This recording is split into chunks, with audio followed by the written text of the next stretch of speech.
अस्सलाम वालेकुम एंड आज हम डिस्कस करते हैं कि अगर आपको ब्लड प्रेशर है डायग्नोज हो गए तो फिर आपने क्या क्या करना है और क्या क्या आपने ब्लड वर्क करवाना है जो आप दवाई शुरू करने से पहले कराएंगे। ठीक है।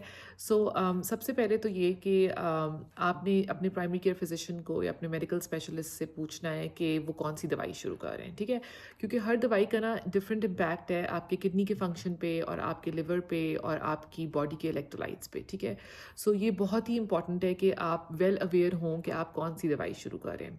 और अगर तो आप एक मिडिल एज्ड वुमेन या मैन हैं जिनमें कोई और इतनी बड़ी बीमारियां नहीं हैं, कोई और मसाइल नहीं चल रहे, तो जो बेसलाइन टेस्ट है मैं उनमें 4 से 5 टेस्ट हमेशा रेकमेंड करती हूँ। और सिर्फ मैं ही रेकमेंड नहीं करती, लाइक आई एक्सप्लेन की गाइडलाइन डायरेक्टेड है, तो ये टेस्ट आपने ज़रूर करवा लेने। ठीक है, सबसे पहले हो गया आपका CMP, बिकॉज CMP से आपको पता चलेगा कि आपकी बेसिक इलेक्ट्रोलाइट्स कैसी हैं और आपका किडनी और लिवर फंक्शन टेस्ट कैसा है। अगर पाकिस्तान में CMP को हम कंप्लीट मेटाबॉलिक प्रोफाइल भी कहते हैं, अगर पाकिस्तान में ये टेस्ट अवेलेबल नहीं है, विच आई एम श्योर कि होगा, तो आप उन्हें ये भी कह सकते हैं कि आपको अपने सेपरेटली लिवर और किडनी को ज़रूर चेक करवाना है। ठीक है, ये हो गया। उसके बाद मैं ज़रूर थायराइड चेक करवाती हूँ, because a lot of times thyroid के इशू की वजह से आपका ब्लड प्रेशर जो है वो ऊपर नीचे हो रहा होता है। सो इट्स असेंशियल कि आप वो भी चेक करवाएं। ठीक है, फिर आपने अपना micro albumin to creatinine ratio, ये एक यूरिन टेस्ट है, ये ज़रूर करवाना है, क्योंकि इससे आपको पता चलेगा कि आपके ब्लड प्रेशर जो है क्या वो काफ़ी अरसे से हाई था और आपको पता ही नहीं चला और आपकी किडनी ने थोड़ी बहुत प्रोटीन लीक करना शुरू कर दी है, या आपकी किडनी में इतनी डैमेज है कि आप प्रोटीन लीक कर रहे हैं यूरिन में, और फिर उसी के अकॉर्डिंगली हम जो दवाई देंगे वो उस चीज़ को प्रिवेंट करेगी, उस चीज़ को रोकेगी। तो ये बहुत असेंशियल टेस्ट है। ठीक है, और ये स्पॉट यूरिन टेस्ट होता है, आपने 24 घंटे का यूरिन कलेक्शन नहीं देना, आपने सिर्फ micro albumin to creatinine ratio एक यूरिन सैंपल में वो चेक कर लेंगे। ठीक है, ये ऑब्वियसली ये बिगनिंग टेस्ट हैं।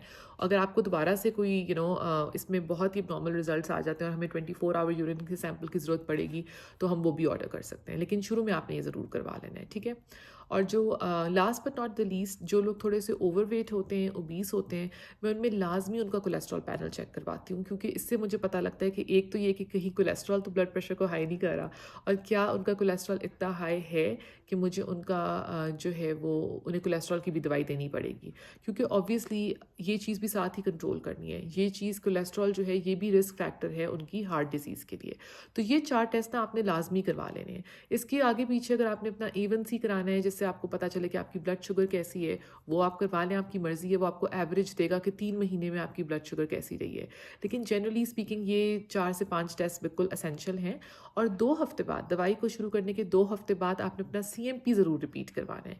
क्यों? क्योंकि काफ़ी दवाइयाँ जो हम ब्लड प्रेशर की देते हैं वो आपके इलेक्ट्रोलाइट्स को इफेक्ट करती हैं, तो वो आपने लाजमी रिपीट कराना है। और 2 हफ्ते बाद अपना 2 हफ्ते रोज़ प्रेशर चेक करें और देखेंगे क्या वो उस टारगेट से कम आ रहा है, यानी दवाई असर कर रही है कि नहीं कर रही है, और फिर जाके डॉक्टर से या उनकी नर्स से दोबारा से कंसल्ट करें। तो ये आपने लाजमी करना है। और अगर आपको कोई क्वेश्चंस हो तो ज़रूर आप मुझे बताएं, भेजें अपने questions, I am happy to answer. And until next time, अल्लाह हाफिज़।